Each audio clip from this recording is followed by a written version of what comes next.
A Manchester poem by George MacDonald. 'Tis a poor drizzly morning, dark and sad.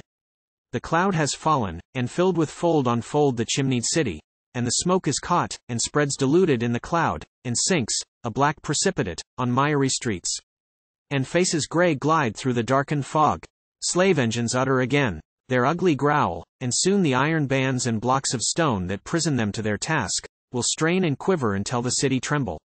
The clamour of bells, Importunate, keeps calling pale-faced forms to gather and feed those Samsons groaning strength with labor, and among the many come a man and woman, the woman with her gown drawn over her head, the man with bended neck submissive to the rain. Amid the jar, and clash, and shudder of the awful force, they enter and part, each to a different task, but each a soul of knowledge to brute force, working a will through the organized whole of cranks and belts and levers, pinions and screws wherewith small man has eked his body out, and made himself a mighty, weary giant. In labor close they pass the murky day, mid floating dust of swift revolving wheels, and filmy spoil of quick contorted threads, which weave a sultry chaos all about. Until, at length, old darkness, swelling slow up from the caves of night to make an end, chokes in its tide the clanking of the looms, the monster engines, and the flying gear. 'Tis earth that draws her curtains, and calls home her little ones, and sets her down to nurse her tired children, like a mother ghost with her neglected darlings in the dark. So out they walk, with sense of glad release, and home, to a dreary place. Unfinished walls, earth heaps, and broken bricks, and muddy pools lie round it like a rampart against the spring, the summer, and all sieges of the year. But, lo, the dark has opened an eye of fire. The room reveals a temple, witnessed by signs seen in the ancient place. Lo, here is light, yea, burning fire, with darkness on its skirts, pure water, ready to baptize, and bread, and in the twilight edges of the light, a book, and, for the cunning woven veil, their faces, hiding God's own holiest place. Even their bed figures the would-be grave where one arose triumphant, slept no more. So at their altar table they sit down to eat their Eucharist. For, to the heart that reads the live will in the dead command, he is the bread, yea, all of every meal. But as, in weary rest, they silent sit, they gradually grow aware of light that overcomes their lamp, and, through the blind, casts from the window frame two shadow glooms that make a cross of darkness on the white. The woman rises, eagerly looks out. Lo, some fair wind has mown the earth-sprung fog, and, far aloft, the white exultant moon, from her blue window, curtained all with white, looks greeting them, God's creatures they and she. Smiling she turns, he understands the smile. Tomorrow will be fair, as holy, fair. And lying down, in sleep they die till morn, while through their night throb low aurora gleams of resurrection and the coming dawn. They wake. 'Tis Sunday. Still the moon is there, but thin and ghostly, clothed upon with light, as if, while they were sleeping, she had died. They dress themselves, like priests, in clean attire, and, through their lowly door, enter God's room. The sun is up, the emblem on his shield. One side the street, the windows all are moons to light the other side that lies in shade. See, down the sun side, an old woman come in a red cloak that makes the whole street glad. A long-belated autumn flower she seems, dazed by the rushing of the newborn life up hidden stairs to see the calling sun, but in her cloak and smile they know the spring, and haste to meet her through slow dissolving streets widening to larger glimmers of growing green. Oh, far away the streets repel the spring, yet every stone in the dull pavement shares the life that thrills anew the outworn earth, a ripe Bethesda angel, for all, not some. A street unfinished leads them forth at length where green fields bask, and hedgerow trees, apart, stand waiting in the air as for some good, and the sky is broad and blue, and there is all. No peaceful river meditates along the weary flat to the less level sea. No forest brown, on pillared stems, its boughs meeting in Gothic arches, bears aloft a groined vault, fretted with tremulous leaves. No mountains lift their snows, and send their brooks down babbling with the news of silent things. But love itself is commonest of all, and loveliest of all, in all the worlds. And he that hath not forest, brook, or hill, must learn to read aright what commoner books unfold before him. If ocean solitudes, then darkness dashed with glory, infinite shades, and misty minglings of the sea and sky.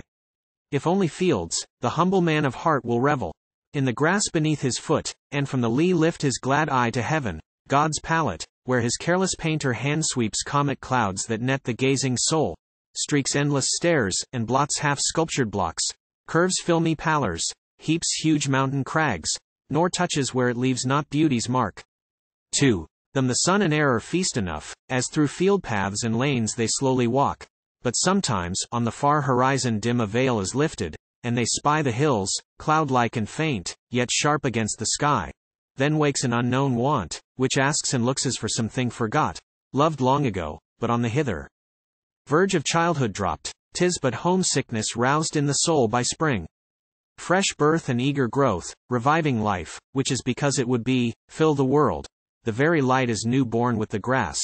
The stones themselves are warm.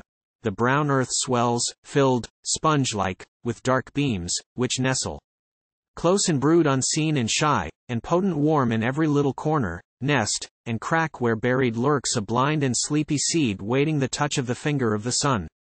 The mossy stems and boughs, where yet no life oozes exuberant in brown and green, are clad in golden splendors, crossed and lined with shuttle shadows weaving lovely change.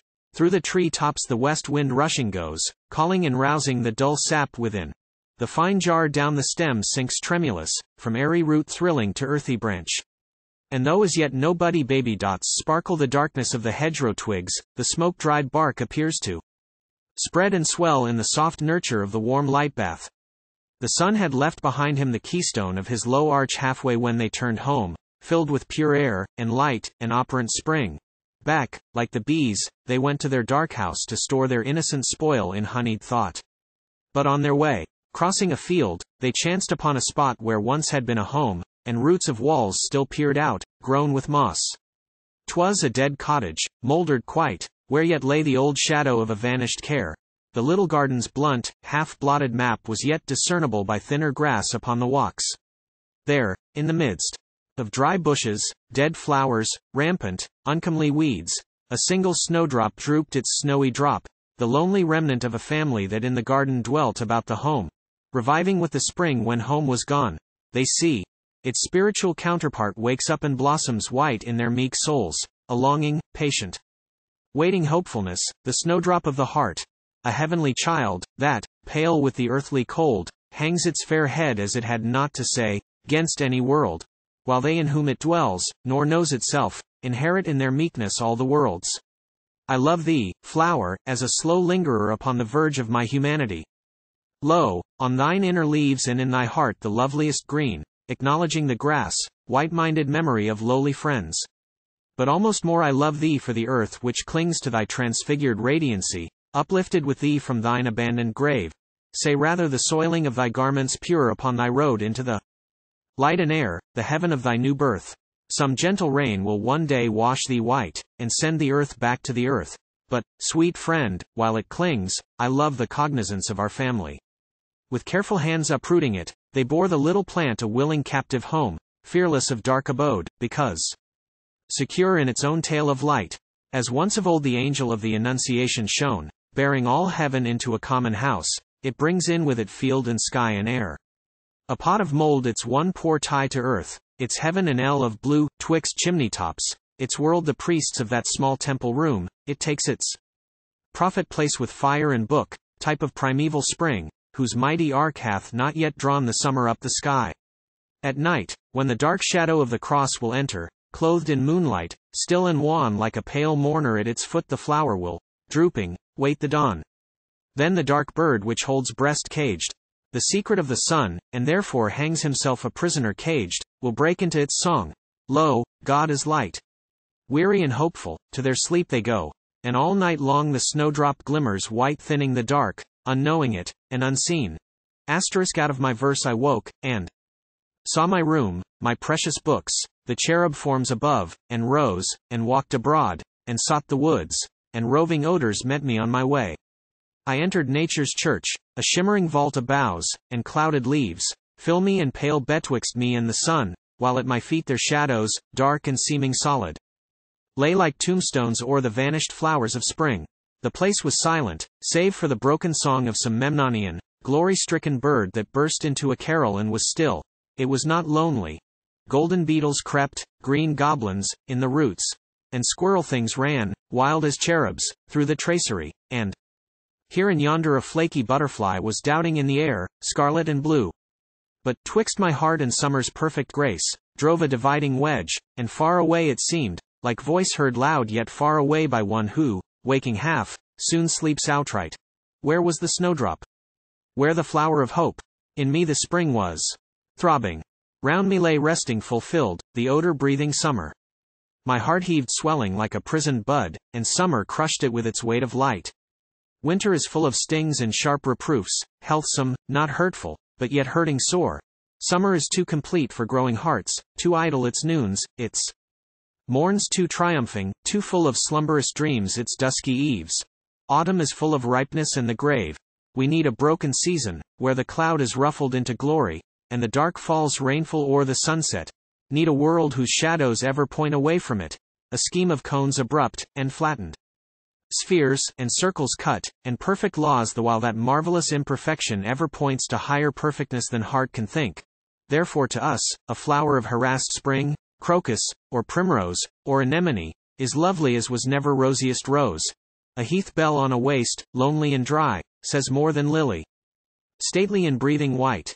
A window through a vaulted roof of rain lets in a light that comes from farther away, and, sinking deeper, spreads a finer joy than cloudless noontide splendorous o'er the world. Man seeks a better home than paradise. Therefore high hope is more than deepest joy, a disappointment better than a feast, and the first daisy on a wind-swept lea dearer than Eden groves with rivers for